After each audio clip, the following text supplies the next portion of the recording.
શ્રવણ તીર્થયાત્રાના યાત્રાળુઓએ માંડવીના ધારાસભ્ય અનિરુદ્ધભાઈ દવેને આશીર્વાદ આપ્યા। માંડવીના ધારાસભ્યના માધ્યમથી 740 જેટલા વડીલ યાત્રાળુઓએ શ્રવણ તીર્થયાત્રાનો લાભ લીધો। દ્વારકા, સોમનાથ સહિત ધાર્મિક સ્થળોની યાત્રા બાદ ભદ્રેશ્વરના રોકડિયા હનુમાન મંદિર ખાતે સમાપનમાં ધારાસભ્ય અને પ્રદેશ ભાજપના મહામંત્રી અનિરુદ્ધભાઈ દવેને વડીલોએ આશીર્વાદ પાઠવ્યા હતા। ભદ્રેશ્વર રોકડિયા હનુમાન મંદિર ખાતે ધારાસભ્યના હસ્તે આરતી ઉતારવામાં આવી હતી। યાત્રામાં સુખદ અનુભવો અને સવલતો વિશે યાત્રાળુઓએ પોતાના પ્રતિભાવો આપ્યા હતા। આજે દેશના યશસ્વી અને તપસ્વી પ્રધાનમંત્રી શ્રી નરેન્દ્રભાઈ મોદી સાહેબને સર્વાધિક ચૂંટાયેલા પ્રધાનમંત્રી તરીકેના લાંબા સમયના કાર્યકાળની આજે મહાઆરતીનો ઉત્સવ રોકડિયા હનુમાનજી મહારાજના મંદિરે મુંદ્રા તાલુકાના ભદ્રેશ્વર ગામે કરવામાં આવ્યો છે। અહીં માંડવી વિધાનસભા મતવિસ્તારમાંથી 700 જેટલા વડીલોને શ્રવણ યાત્રાનો આયોજન કરી અને માંડવીથી પ્રસ્થાન થયેલી યાત્રા એ દ્વારિકા, હર્ષદ માતા, સોમનાથ, વીરપુર, સારંગપુર, ચોટીલા થઈ અને આજે અહીં ત્રીજે દિવસે રોકડિયા હનુમાનજી મુંદ્રા મધ્યે યાત્રાનું સમાપન થઈ રહ્યું છે। ત્યારે યાત્રાળુ ભાવિકો પણ અહીંયા સૌ પહોંચી આવ્યા છે। ભારતીય જનતા પાર્ટીની સમગ્ર ટીમ એ આ 700 કાર્યકર્તાઓને 700 વડીલોને આ કાર્યકર્તાઓએ સેવામાં પણ સતત રહ્યા હતા। આપ જાણી શકો છો કે 25-50 લોકોને ક્યારેક કોઈ પારિવારિક પ્રસંગે પણ ક્યાંય બહાર જવાનું થતું હોય ત્યારે સૌ વસ્તુઓની સાચવણી કરવી પડતી હોય તો આ તો 700 અને એમાં વડીલો એને સૌ કાર્યકર્તાઓએ ભારતીય જનતા પાર્ટીના સૌ કાર્યકર્તાઓએ એમની સેવા કરી છે।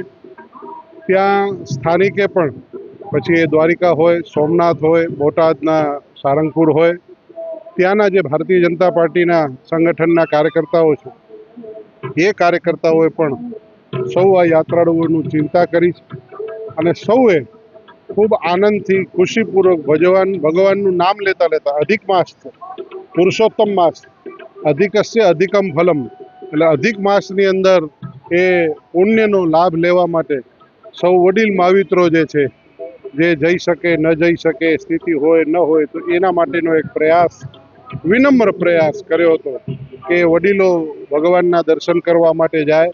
એના દર્શન કરીને સૌ વડીલો આજે પરત ફરી રહ્યા છે અને એ બધાએ પણ રસ્તામાં ભગવાનના ધૂન ભજન કીર્તન કરતા કરતા મોદી સાહેબને ખૂબ આશીર્વાદ પાઠવ્યા છે।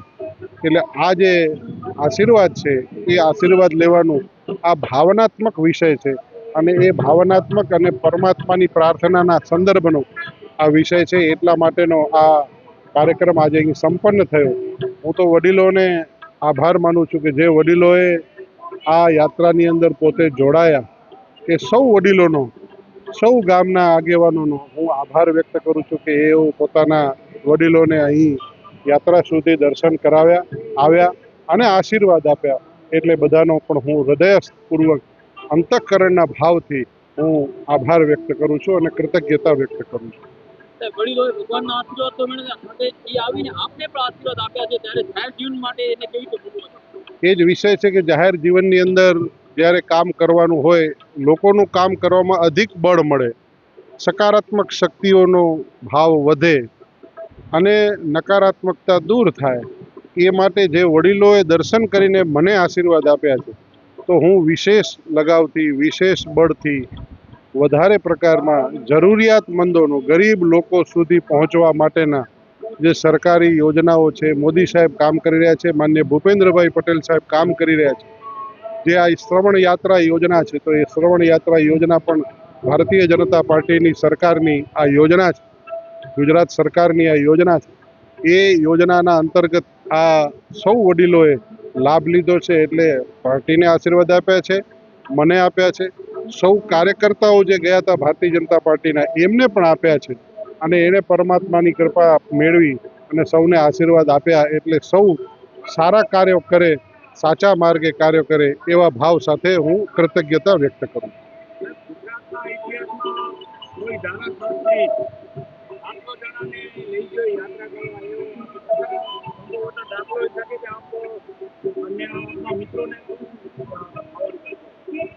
મને ધ્યાન નથી કે કરતા હશે, ઘણા બધા ધારાસભ્યો છે આ કાર્ય કરતા જ હશે, હું માનીને ચાલું છું.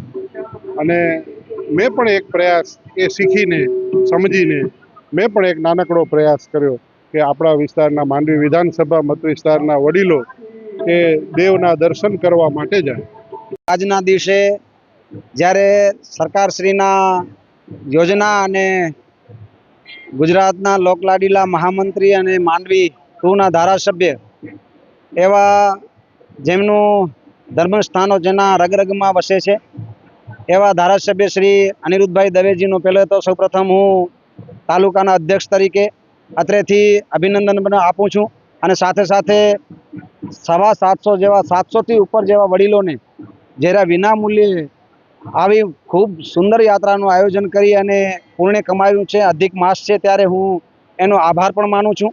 અને સાથે સાથે જ્યારે યાત્રા અહીંયાથી નીકળી ત્યારથી કરી અને જ્યારે યાત્રાની પૂર્ણાહુતિ આજે રોકડિયા હનુમાનજી મંદિર ભદ્રેશ્વર મધ્ય થઈ રહી છે ત્યાર સુધી હું સતત ને સતત અમારી ભારતીય જનતા પાર્ટી માંડવી તાલુકો શહેર, મુન્દ્રા તાલુકો અને મુન્દ્રા શહેરની ટીમ આખી સંયુક્ત સાથે રહી અને વડીલોનો સેવા કરવાનો ખૂબ જ સારો મોકો મળ્યો.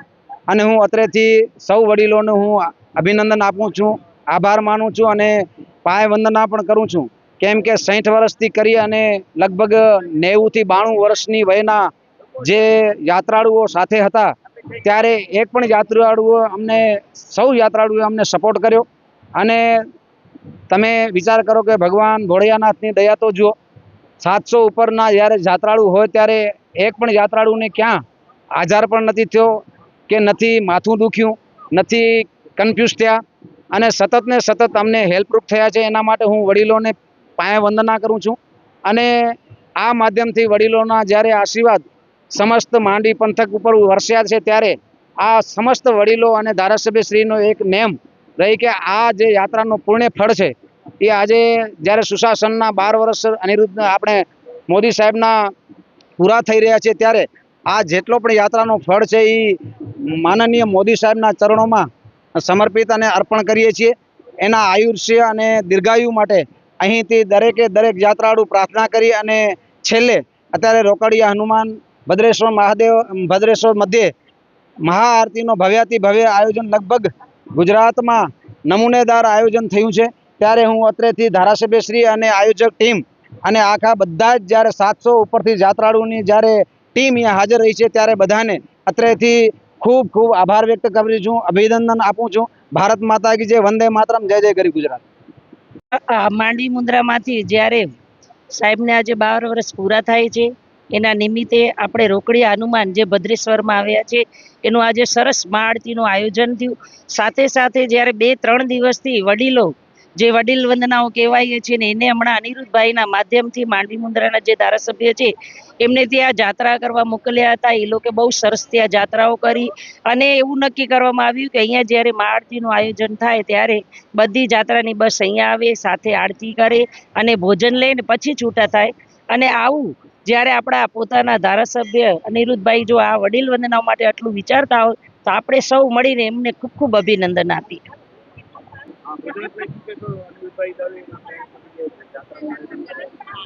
આપણા યશસ્વી વડાપ્રધાન શ્રી નરેન્દ્રભાઈ મોદીજી આજે 4399 દિવસ સતત પ્રધાનમંત્રી તરીકે કાર્યરત રહ્યા છે. ત્યારે અત્યાર સુધી ભારતના ઇતિહાસમાં સૌથી વધુ જો કોઈ વડાપ્રધાન તરીકે સતત કાર્યરત રહ્યા હોય તો આ એક ઇતિહાસ છે. અને એમની આજરોજ જ્યારે આપણા લોકપ્રિય ધારાસભ્યશ્રી દ્વારા શ્રવણ તીર્થ યાત્રા 12 બસો મુન્દ્રા અને માંડવી વિસ્તારમાંથી જ્યારે યાત્રા ઉપર ગઈ હતી અને આજે જ્યારે આ બસો પરત ફરી છે એ સંદર્ભમાં ભદ્રેશ્વર મધ્યે રોકડિયા હનુમાનજીના સંદર્ભમાં ભવ્યાતિ ભવ્ય મહાઆરતીનું આયોજન કરવામાં આવેલ અને એ મહાઆરતીનું સંપૂર્ણ યશ, સંપૂર્ણ પુણ્ય આપણા યશસ્વી વડાપ્રધાન શ્રી નરેન્દ્રભાઈ મોદીને આપ્યું છે. એ દરમિયાન આપણા ધારાસભ્યશ્રીને આ યાત્રા માટે અને આ મહાઆરતી માટે આપણે ખૂબ ખૂબ અભિનંદન પાઠવીએ. હવે અમે સિનિયર સિટીઝન યાત્રા ફરી આવ્યા, સોમનાથ, દ્વારકા બધું અમે ફરીને આવ્યા. ધારાસભ્ય દ્વારા કરવામાં આવી, અમને બહુ આનંદ થયો, અમને બહુ મજા આવી અને બધા સગવડ પણ અમારી બહુ સરસ રાખી છે. અને અમને બહુ મજા આવી છે. ક્યાંય તકલીફ પડી છે? ના, અમને ક્યાંય તકલીફ નથી પડી. કાલ થોડુંક મોડું વહેલું હતું પણ તકલીફ ક્યાંય નથી પડી. બહુ મજા આવી. ધારાસભ્ય બહુ સારું કર્યું. જે કોઈ દિવસ ક્યાંય ફરવા નતા ગયા એ પણ બધું ફરીને આવ્યા એમ. ઘણા સભ્યો એવા હોય છે કે ક્યાંય જઈ નથી શકતા હોતા, પણ આ સંખ્યા એવી મોટા ઉંમરના હતા અમુક, તો ક્યાંય કોઈ દિવસ જઈ ન શક્યા હોય, પણ આ જાત્રામાં બધા ફરી આવ્યા એમ. હા, એકદમ મજા આવી ગઈ અને બહુ વ્યવસ્થિત દર્શન કર્યા અમે, અને કોઈ જાતની કોઈ તકલીફ નહીં કરી અને ખૂબ ખૂબ આનંદ કર્યો અમે. સારી એકદમ વ્યવસ્થા સારી હતી. યાત્રા વિશે એને માતાજી પ્રેરણા આપે અને સારા કર્મ કરતા રહે એ અમારી શુભેચ્છા છે.